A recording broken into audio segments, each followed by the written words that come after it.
भोलेनाथ के 3 संबंध राम जी से बताए गए हैं। सेवक स्वामी सखा सिया पीके। भोलेनाथ कहते हैं राम जी मेरे स्वामी हैं, मैं सेवक हूं और वो मेरे सखा हैं। हमारे आपके सबके भगवान से 3 संबंध हैं। क्या 3 संबंध हैं?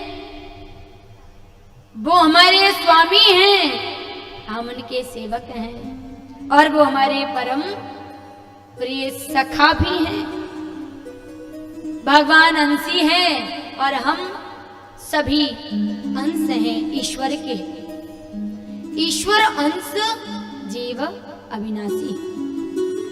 भगवान महादेव का जो मंत्र भजते हैं, जिनको दीक्षा में भगवान शिव का मंत्र प्राप्त हुआ है, आपको बताऊं, यदि माला ना हो तो हम उंगलियों से जाप करें। बहुत ध्यान से सुनने योग्य बात है। हमारे आगे वाले क्रम में जो बैठे हैं बिल्कुल शांति बना के बैठेंगे। और ये कथा तो गूढ़ रहस्य वाली कथा है, तो जिनकी मेमोरी बड़ी शार्प है वो याद रखिएगा, और जिनको आवश्यकता है कि लिखना चाहिए तो कल से डायरी पेन लेकर के बैठना। बहुत सुंदर सुंदर सी चर्चा शिव पुराण से खोज खोज के बताऊंगी, आपके जीवन में काम आएंगी। जिनके पास माला नहीं है वो उंगलियों से जाप करना सीखें, करमाला जिसको बोलते हैं। पहले तो अभ्यास हमको भजन का करना चाहिए वाणी से बोल करके, राम राम राम। वाणी से जिस समय अभ्यास हो जाता है तो फिर हम मन से मानसिक जाप करते हैं। मानसिक जाप नहीं कर सकते, अभ्यास में नहीं है, तो फिर हम करमाला हाथ से करते हैं।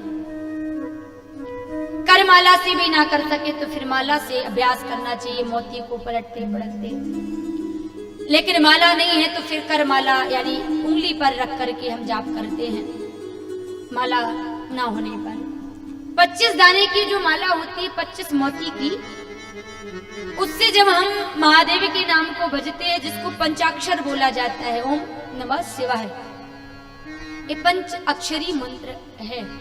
एक विजय मंत्र होता है भगवान श्री राम का, जो हनुमान जी भजते हैं, उसको 16 अक्षर का मंत्र कहा जाता है। हनुमान जी कौन से मंत्र को भजते हैं बताना तो जरा। श्री राम जय जय राम, ये भजते हैं। श्री राम जय जय राम, ये विजयी मंत्र है, विजय को दिलाने वाला मंत्र है।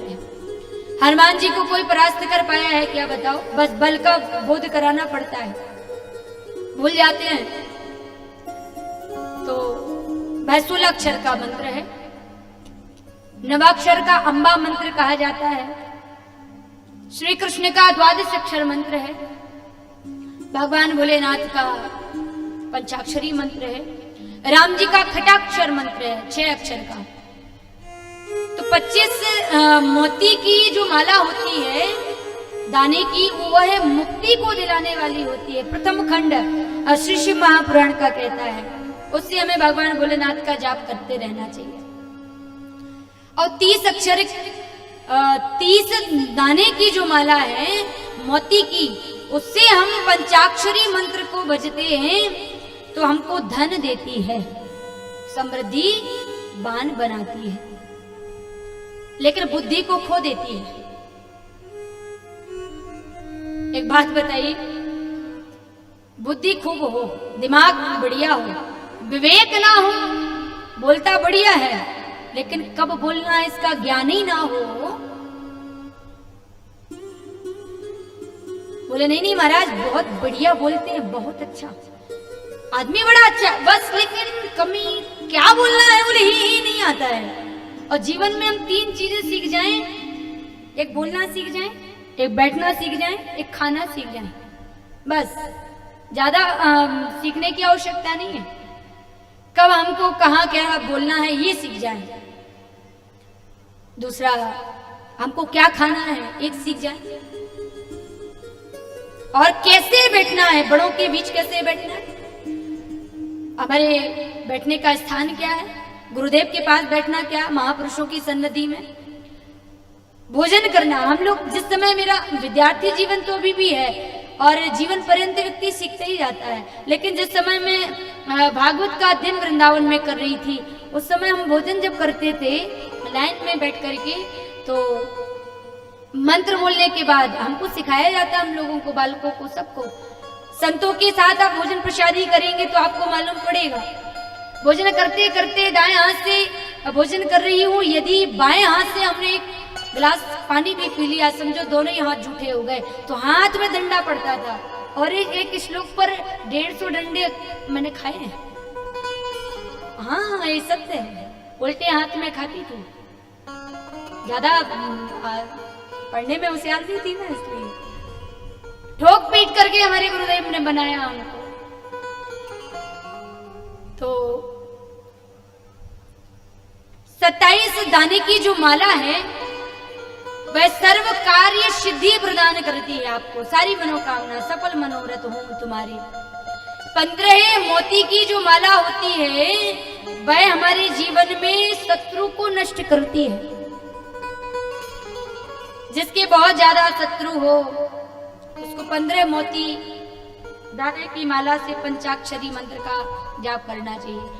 अब 54 दाने की जो माला होती है वह हमारे तमाम छोटे बड़े आधे अधूरे जितने भी काम हैं वह सब कामनाओं की पूर्ति करती है, सिद्ध करती है कामनाओं को।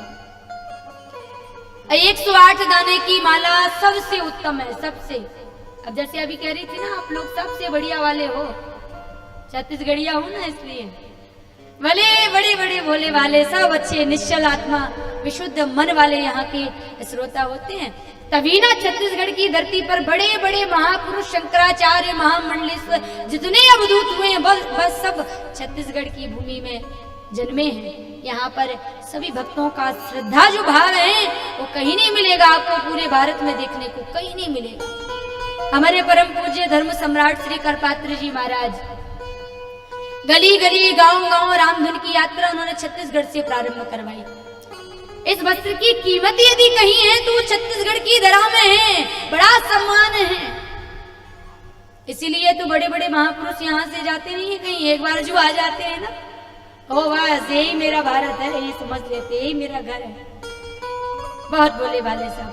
तो अति उत्तम है 108 दाने की माला।